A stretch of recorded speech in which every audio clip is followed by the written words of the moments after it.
How's it going, everyone? SnoopLoop7 here with episode 2 of Gaming Memories, and the game I have for you today is Need for Speed Hot Pursuit 2 on the PlayStation 2. Now, in my last video, someone suggested I play Super Smash Bros. On the N64, but unfortunately, the N64 apparently puts out in such a low quality that my capture card can't pick it up, like it can't record it. Now, there are some ways around that problem that will allow me to capture N64 gameplay, but until I can figure that out, it's just going to be PlayStation 2 games.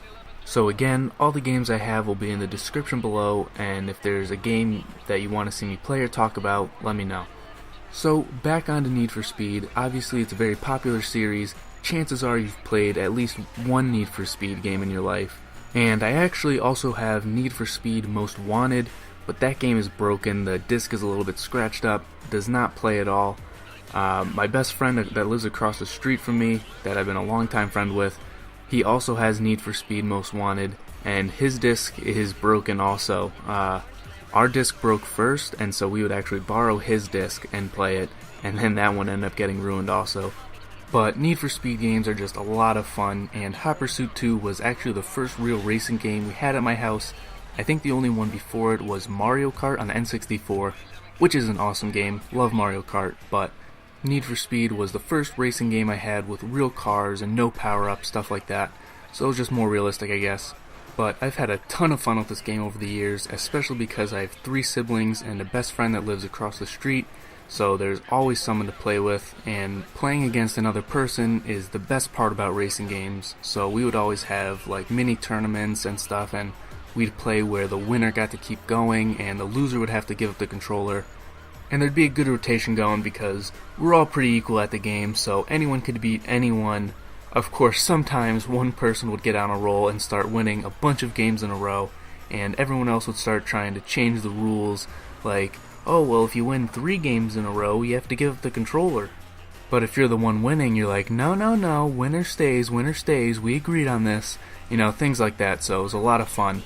And there was another mode in this game that we would play a lot, and it's one where one of the players gets to be a cop, and you have to try to bust the other player, you know, arrest them, stop their car before they finish the race. I think you have to do it like 3 times, and as the cop you get to call in roadblocks, spike strips, helicopters, so we would battle it out in that as well. I think I probably played more 2-player in this game than I played single-player. Because really, the only reason or times I would do the single-player tournaments was to unlock newer and faster cars and more racetracks, because you only have like 6 or 8 crappy cars and a couple maps to start, and of course, you want to unlock the Lamborghinis and other cool cars, so that's when I'd play single-player. I actually wanted to use the Lamborghini Murcielago, or Lamborghini Mercy as Kanye West would say, for this video, but apparently sometime between the last time I played and now, the saved game I had on the memory card got erased, so I didn't have it unlocked anymore. And that's actually a whole gaming memory in itself, using memory cards for the PS2. But yeah, unfortunately, no Lambo. But still winning the race with the Porsche 911. Of course, I'm playing on beginner difficulty here, so could have won with any car. But the first race I tried playing, I was on advanced difficulty, and the helicopter was destroying me. Its accuracy was on point, like it was literally dropping bombs underneath the hood of my car. It was ridiculous and hilarious, and I said screw it, I'm gonna play on beginner, as I completely crash and burn, trying to take a shortcut. But that's actually another thing I liked about this game, was all the different little routes you could take on all the maps. It made it a lot more interesting, a lot more fun.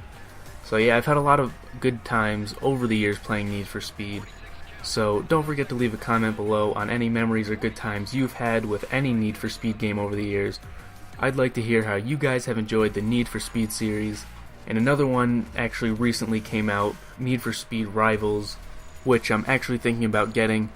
But anyway, don't forget to leave a like, and look in the description below so you can leave a suggestion on what game you want to see me play next. I hope you enjoyed the video, and I'll see you next time. Peace.